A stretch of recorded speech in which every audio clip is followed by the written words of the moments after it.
Assalamualaikum warahmatullahi wabarakatuh. Saya Satria Khalifudin Mustafa dari Sepersipa 4 nomor absen 33 mau mempraktekkan video khutbah. Assalamualaikum warahmatullahi wabarakatuh.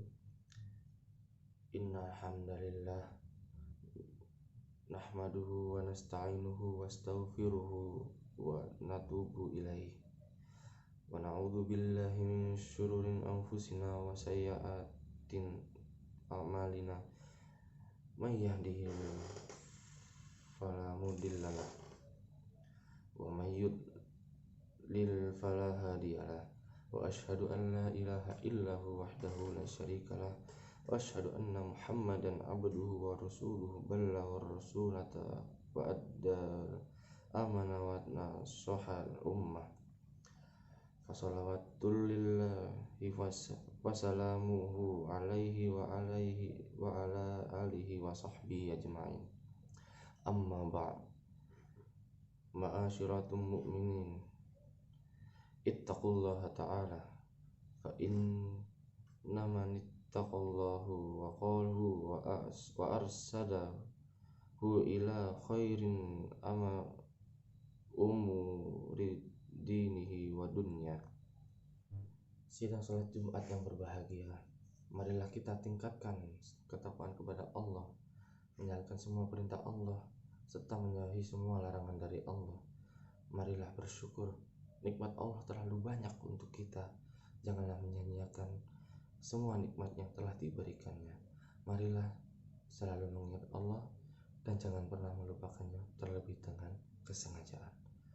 Hadirin salat Jumat yang budiman, dalam surat Al-Hujurat ayat 10 Allah berfirman, innamal mu'minuna ikhwatun faslihu baina akhawaykum wattaqullaha la'allakum turhamun, yang artinya sesungguhnya orang-orang yang beriman itu merupakan saudara kandung, maka ciptakanlah perdamaian dan kedamaian antara sesama saudara kandungmu itu, dan bertakwalah kepada Allah agar kamu dilimpahkan rahmat oleh Allah.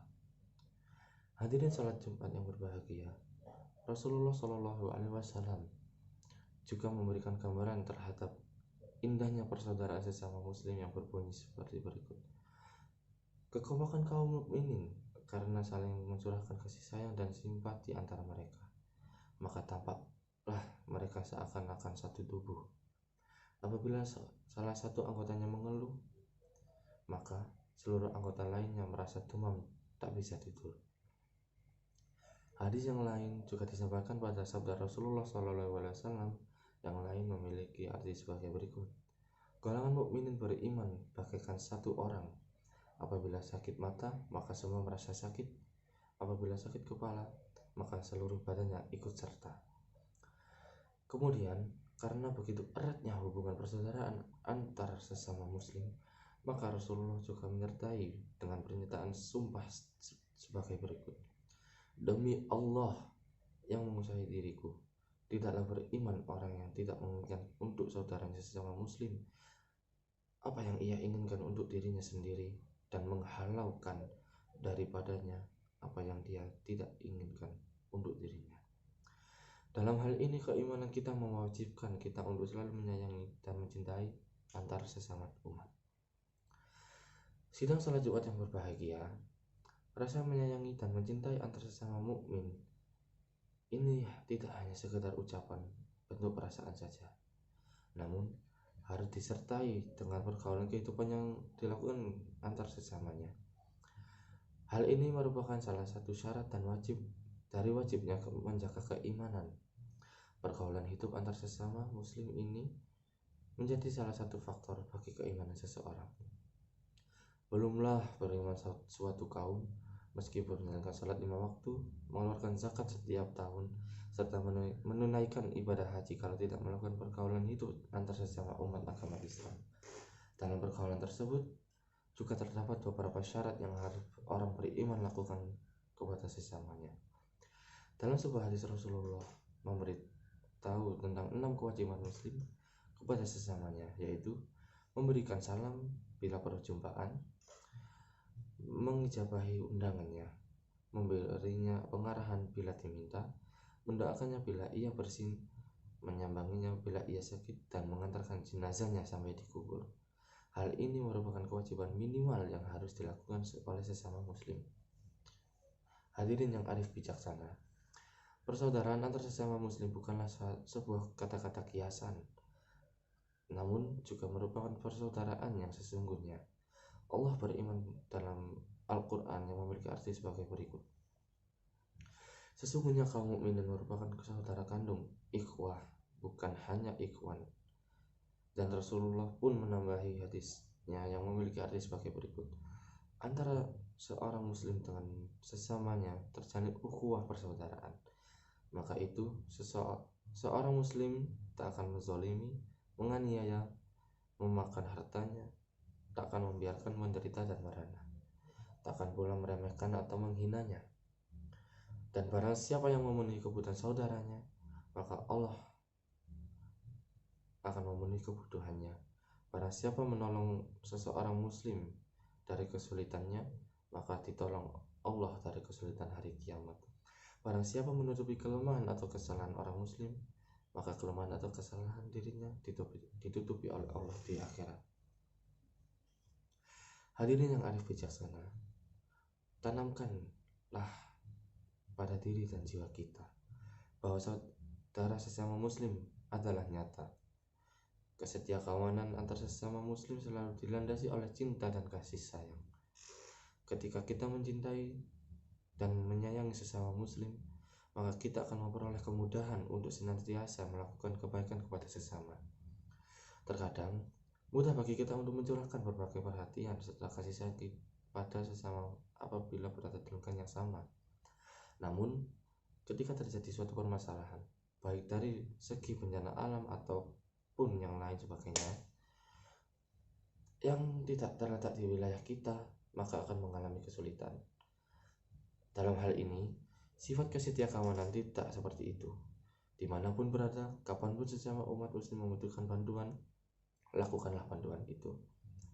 Karena hal tersebut termasuk salah satu kewajiban yang harus diberikan oleh sesama muslim. Hal ini sebagai salah satu upaya untuk mengurangi beban bencana alam tersebut. Setiap melakukan kewajiban kepada sesama muslim tanpa pamrih, maka akan diberi tempat terbaik di sisi Allah, karena Allah sangat menyukai orang yang berjasa terhadap sesama yang bermanfaat, sehingga akan semakin memiliki arti kehidupan yang sangat luas dan berguna bagi sesama umat Islam yang membutuhkan bantuan. Suatu ketika, pada saat Rasulullah berdakwah, seorang sahabat bertanya, "Wahai Rasulullah, siapakah orang yang paling dicintai Allah?" Kemudian Rasulullah menjawab, orang yang paling dicintai Allah adalah orang yang paling banyak daya gunanya bagi umat manusia.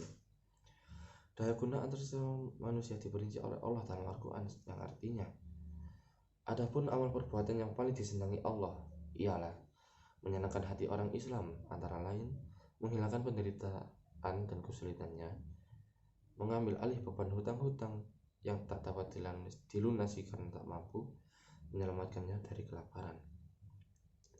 Sidang salat Jumat yang berbahagia, berdasarkan sabda yang telah disampaikan oleh Rasulullah sebelumnya, marilah kita mempererat kesetiakawanan kita dalam bentuk berlomba-lomba dalam berbuat kebaikan, mempermudah urusan orang lain, membantu sesama muslim, dan lain sebagainya.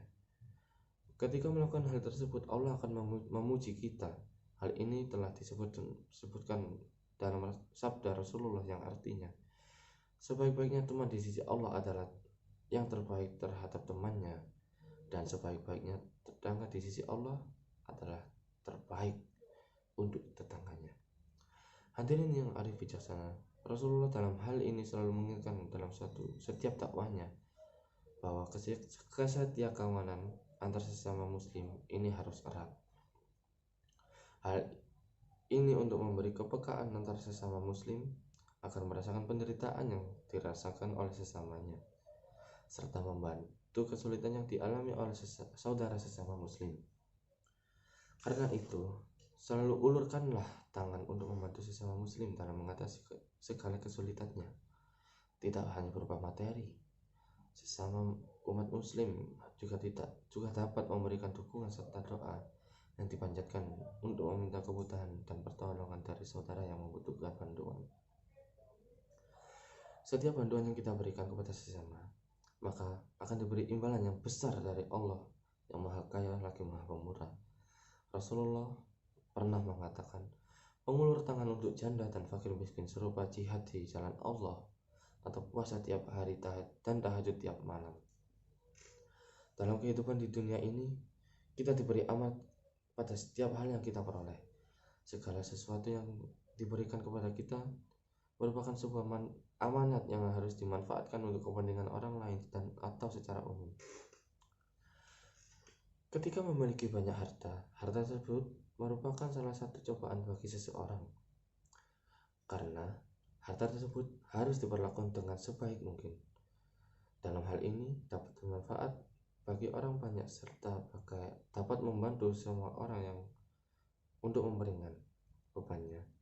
Rasulullah pernah bersabda, Allah mempunyai hamba-hamba khusus untuk memenuhi dan menolong orang yang butuh.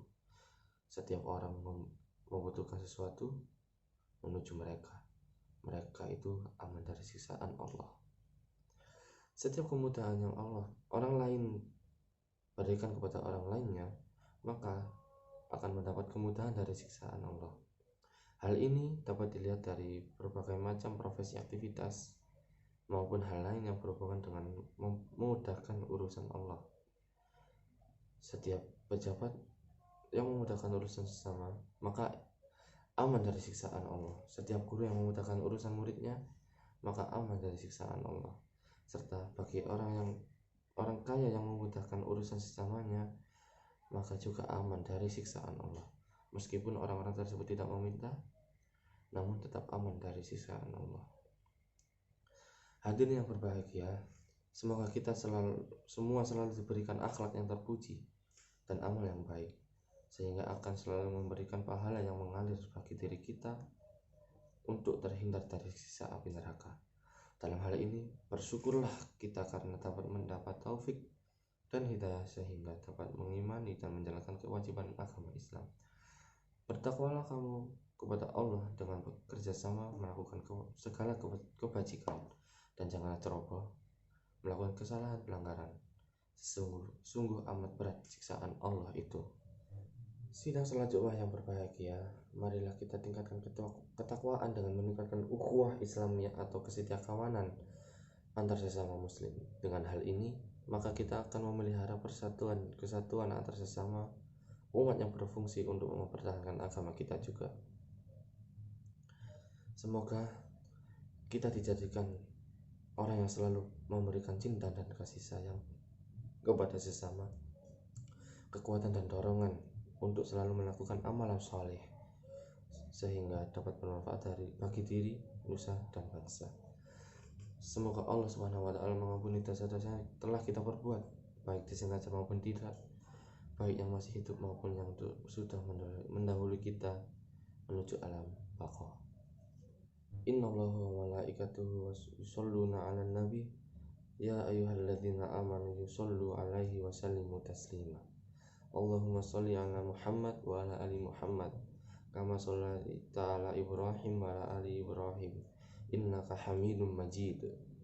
Allahumma barik 'ala Muhammad wa 'ala ali Muhammad kama barakta 'ala Ibrahim wa 'ala ali Ibrahim innaka Hamidum Majid.